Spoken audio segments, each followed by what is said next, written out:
Les travaux de mosaïque recueillis dans l'abside derrière l'autel sont en même temps une célébration de la puissance du pouvoir civil et religieux car ils représentent, bien que dans des cadres différents, soit la couple impériale, soit les créateurs du monde.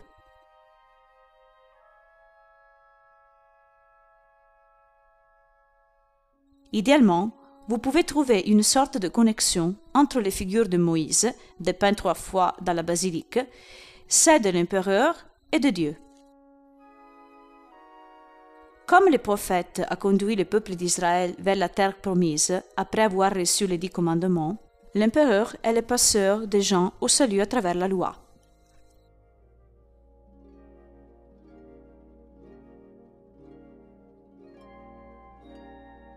De cette façon, l'empereur d'Orient et sa femme sont élevés à un niveau encore plus élevé, en devenant des interlocuteurs privilégiés dans les Très-Hauts.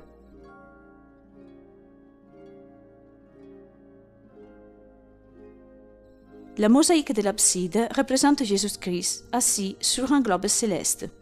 Le monde n'est pas notre planète, comme vous pourriez être amené à croire. D'autre part, les premières images de la Terre, vues de l'espace, remontent à la seconde moitié du XXe siècle. Il s'agit plutôt d'une représentation concrète du ciel, dans les paroles du prophète Isaïe. Ainsi parle l'Éternel. Le ciel est mon trône, et la terre est la banquette de mes pieds. La figure est très élégante, enveloppée dans les couleurs les plus sacrées à l'iconographie byzantine. Or, la couleur de la royauté est pourpre, celle de la transcendance et de la sainteté. Dans sa main, il tient une couronne, tandis que l'autre tient un papyrus avec sceau, comme indiqué par l'Apocalypse. Au bas de la robe, la lettre Z, indiquant probablement Zoé, c'est-à-dire la vie en grec. Sous le globe bleu, 4 rivières se divisent, probablement une allusion aux évangélistes. À côté de lui, 2 anges tenaient avec un bras le bâton des silenziari qui servait précisément à faire taire les assemblées.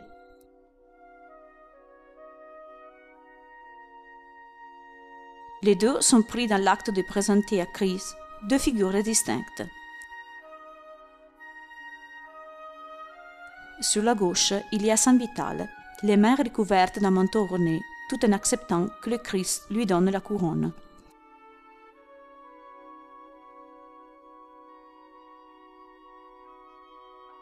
Dans l'autre, l'évêque Ecclésio, promoteur de la basilique. Il présente le modèle du bâtiment au très haut.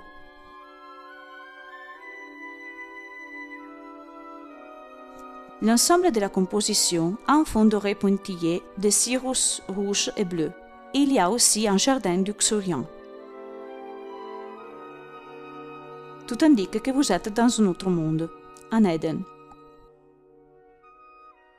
À noter également que le globe céleste sur lequel est assis le Créateur ne repose pas sur le terrain, mais est séparé par un essor fait en or, un signe tangible de la nature divine.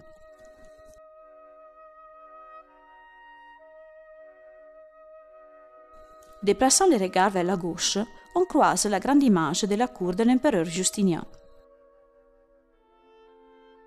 Le rendement plastique des corps est typiquement byzantin, aplati sur les 2 dimensions.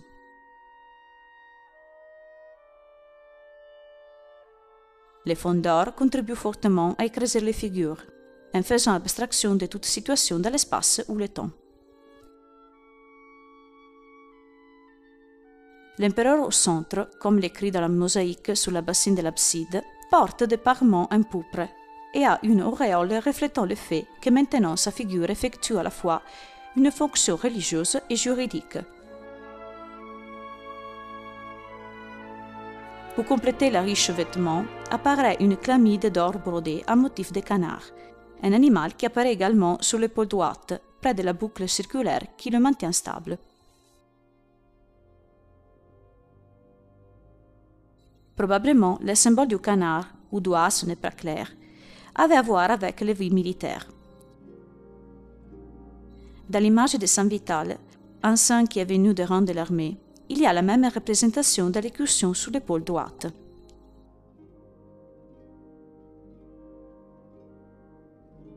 Le visage du personnage est évidemment de goût romain, avec le souci du détail qui caractérise l'esthétique.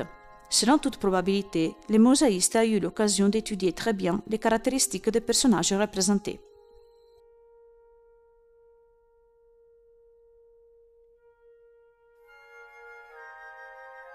Justinien, au milieu, tient dans sa main une patène d'or avec le pain, symbolisant le corps du Christ, et à droite, son lieutenant en Italie, l'évêque Maximian qui a inauguré la basilique. Entre les deux, la tradition veut que la figure dans le fond est le bailleur de fonds Julien l'Argentier, tandis que sur la gauche, le général Bélisaire, digne de confiance. À l'extrême droite, nous trouvons les dignitaires impériaux détenant les écritures et un accessoire, alors que tout à gauche, nous trouvons les soldats barbares enrôlés dans les rangs impériaux. Bien qu'ils portent des vêtements colorés, leur visage est stéréotypé, presque représenté sans distinction la multitude du peuple. En face à la mosaïque de l'empereur, nous constatons celle de la femme, Théodora Basilissa.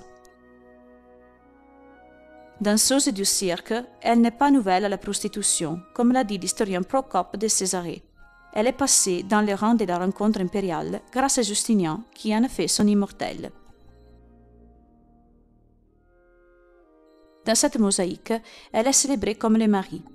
Comme lui, elle porte aussi de riches vêtements en pourpre et la tête est teinturée d'une auréole.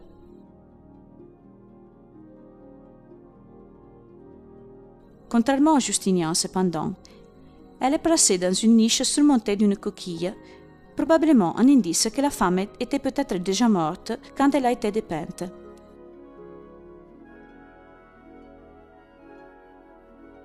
À confirmation de cette théorie, on peut noter à gauche le serviteur qui écarte une tente et semble vouloir introduire l'impératrice dans un environnement différent, dans le voisinage de laquelle se trouve une fontaine.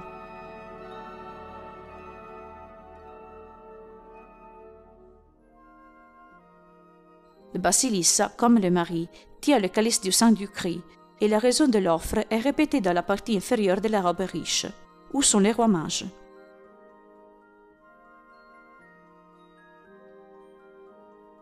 La tradition veut que les deux femmes sur la droite, elles aussi très élégantes, sont respectivement Antonina et Giovannina, sa femme et fille du général Bélisaire.